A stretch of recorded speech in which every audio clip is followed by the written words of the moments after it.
All right, good morning, guys. It's February 21st, 2023. We're getting ready to start off the day. I'm going to check the stats here in a little bit, so by the next break, I can go over where I'm standing. Yesterday, I fell into second place, so I was doing really good. I was in first. We do have one seasoned collector on the team that's really, really good. She's a handful to try to beat, and she got past me the other day. She resolved a ton of accounts in one day and kind of squeaked by me, but it's really close. So I'm going to try what I can to get ahead of her. So today, my objective, since I'm not in inbound today, yesterday I was inbound. I'm going to try to resolve the 15 accounts today.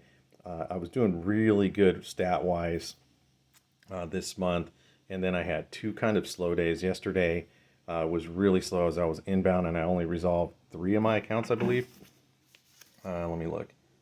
Yeah, I only resolved three of my accounts. And then Friday, unfortunately, Friday I was inbound, so I only resolved two of my accounts. So I only resolved five in the 2 days. Although I did resolve a lot of accounts that were not mine. I think in those 2 days I resolved 5, 10, 15, 20, 21 accounts, but none of them were mine. So it was kind of a bummer. Yesterday I wasn't really scheduled to do inbound, but somebody was out sick, so I took his spot. So that's just the cost of doing business. That stuff's going to happen. And then we had some system issues yesterday, and I was going to talk about that just for a quick second. System issues are going to happen whether you work from home or whether you work in the office. Things we're working with computers, things can happen. And yesterday it was a lot of phone issues, connectivity issues. And the number one thing to remember in this scenario is understand that that is going to happen. It's part of just collecting. You have to understand that the days that you're hot, and I mentioned this before, the days that you're really hot, you need to pour it on because at any time something like that can happen. And literally, I think it was like 2 or 3 hours, 2.5 to 3 hours, I should say, where I was just up and down, up and down, up and down, and I wasn't getting anything done. And it was getting frustrating for me, and I had to take a step back and go, just relax for a minute. As soon as the phone comes on, go for it. And when the phone started working, I started dialing, dialing, dialing, dialing. And I did okay mentally. I was able to finish the day out. But when I looked at the results, I'm like, oh my gosh, I only resolved three of my accounts. So today, I am not going to go be inbound. That same person is out sick. So one of my teammates took my spot. But I did tell her halfway through the day I would switch with her so she can focus on her own stuff. So in the next 4 hours, I'm going to really, really kind of go for it. I shouldn't say kind of. I'm going to really go for it and try to make something happen. My list is, I have not been getting through the list because of the interruptions. So there's a lot of accounts that I haven't touched, especially my promise to pays. Now, here's the big thing. Promise to pays are not resolved accounts. All promise to pays are is someone giving you an intent to make a payment.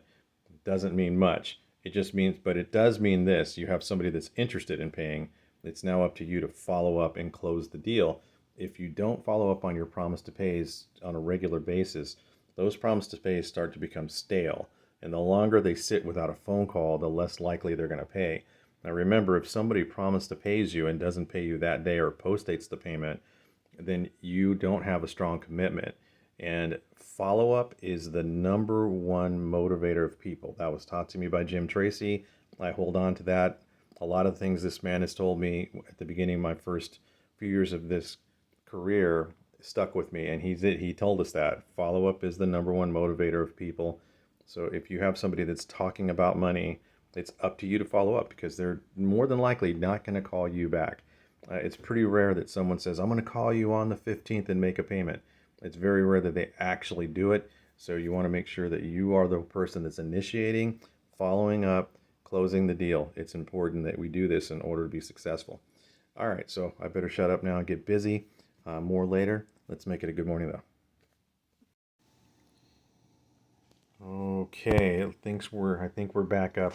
I lost connection to the internet here a few minutes ago, and the weather today is really, really, really windy. You probably can't tell from here, but and here at my parents' house, the internet is not the best. It's a much better at my house, but it actually holds up well enough for me to work usually uninterrupted. Um, I think I'm back now. Okay, good. Anyway, while this thing is starting to reboot, my first half is over. I did manage to get 5 accounts for myself resolved. I got one for a teammate, so we ended up taking 6 payments. Not too bad. My goal again today, I'm going to stick with 15 because I had such a horrible last 2 days.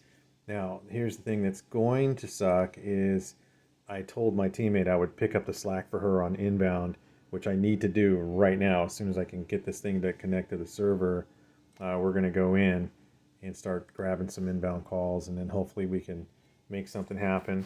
But I think it'll be slow enough where I can go through the list. I'm just going to reset my computer here. I think it'll be slow enough for me to go work through my list while the phone calls are coming in. Yesterday was a little busy, but with the phone issues, they basically just stopped my inbound production and outbound production.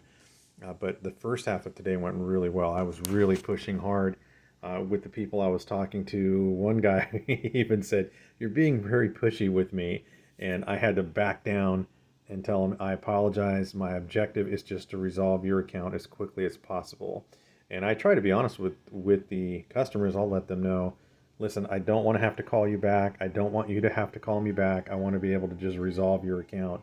And that's how I talk to people, so they know what my motivation is. One of the key things that you can utilize is keep your enthusiasm level high. And that's how a good salesman approaches it. Your enthusiasm level has to be high so that the people will respond to you. Because when they're really kind of like lethargic and speaking slow, you have to pick up that pace. You have to speak. You don't want to be at their level where you're talking low and slow too, because how are you going to motivate somebody to do what you want them to do if you're not enthusiastic? You want to sell them on the idea of resolving the account. These are the benefits for you to resolve the accounts. These are the benefits for you to resolve it now. Let's take care of it now. Let's set up the date that'll work for you. Let me post date the arrangement. You want to walk them through the process so that they're not saying, "I'm going to call you back." Because the worst thing you can do is just tell them, "I'm going to call you next week." Because like we talked about in the video this morning, a promise to pay is a very weak arrangement. So you want to try to resolve the account with a commitment from them. If they say, "Yeah, you can take it out on such and such date," there's not a whole lot of difference for them calling you back, and that's what you want to remind them. I'm only doing what you say you want to do. You want to pay it on the, let's say they want to pay it on the 28th. You want to pay it on the 28th? I'm going to run it on the 28th. I don't need to do it any date earlier than that. I just want to ensure that I get the payment resolved so you and I don't miss each other. You also want to express the number of accounts you're working to your customers. Let them know you're not the only person I'm talking to. I have hundreds of people I need to resolve, and I have a small window of time to do it. So the faster I can get you on the line, get an arrangement confirmed, the easier it is for you and the easier it is for me. And that's the attitude you want to use. So anyway, we're looking for 10 more results or 10 more payments before the end of the day. I just finished lunch, so we're at the midway point. So let's go for it. Looks like things are working now.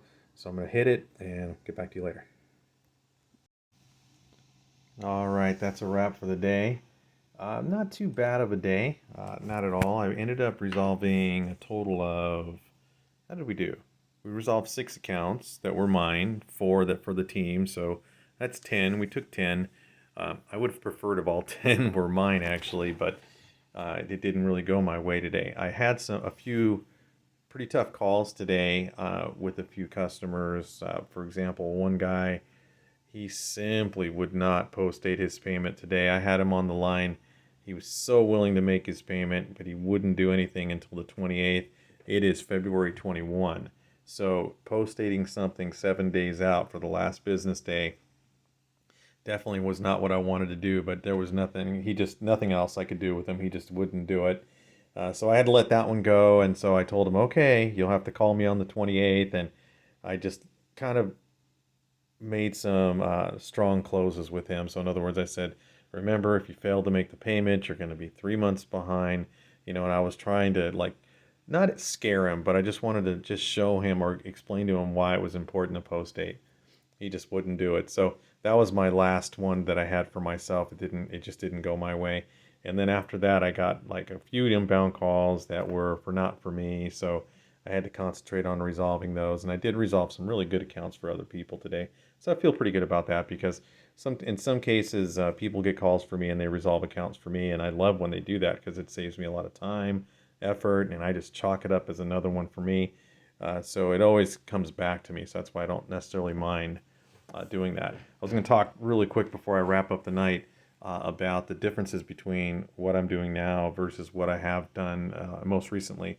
So the company I worked for before, I did medical collections, and what I was doing for them was working. Well, actually, what we did in that scenario is we work in an open pool. So the open pool meant that any call that came in that was not resolved potentially could be yours. You could resolve it. And so the big adjustment that I've had to make with the company I'm with now versus my previous company is the sheer call volume and the number of people that we talk to.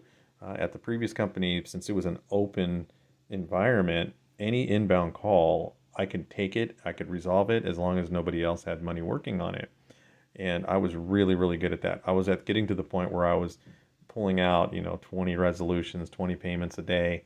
And so when I left that company and joined this one, I had to change my whole mentality because now you're working on your own portfolio of accounts, that it's not in an open environment. So you change your strategy on how you're going to work your day. So in an open environment, I'm tracking multiple payments all day long. It was a lot. There were some days where I got 20 plus payments. In this environment, it's a smaller number of accounts, but I'm working on a more smaller number. I'm working on accounts that are only assigned to me. The only time I work accounts that are not assigned to me is when I'm doing inbound. So I've had to make certain adjustments throughout my day. If you ask my opinion on which one's easier, I'm going to say they're about the same. When you're working in an open environment, the goal is really high, and a lot of people had issues hitting this goal. I was in a situation where I was actually able to hit that goal relatively easy because what I mastered on that end was when I would speak with somebody, I got them to commit to auto payments as soon as I got them on the phone. That way I wouldn't have to call them back. And the beauty of working in that environment is once you got a payment from somebody and they continue to make their payments, it counted toward your goal every single month. So let's say somebody says, I'm only going to pay you $50 a month and I'm going to do that for 12 months. I didn't really mind that so much because I knew that for the next 12 months, I'm going to get his $50 payment and it was going to come in automatically. So for in that scenario, I always thought volume as opposed to quality because with this sort of scenario, I'm dealing with my own accounts in my own portfolio. And it's all I'm doing is resolving delinquencies. So I don't have the control of over, well, I actually have more control, honestly, because I'm setting up my own arrangements versus the pool. Is it easier to do a portfolio, your own portfolio? In a way, it is because you're not dealing with tons of accounts.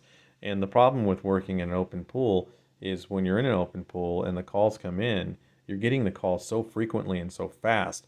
It was much easier to make mistakes, which I did. I would not verify something I needed to verify, or I said something I wasn't supposed to say, and I made mistakes here and there. With this one, it's more controlled.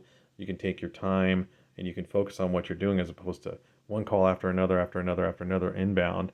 Now I'm making more outbound calls than I was before. So anyway, that's just a little recap.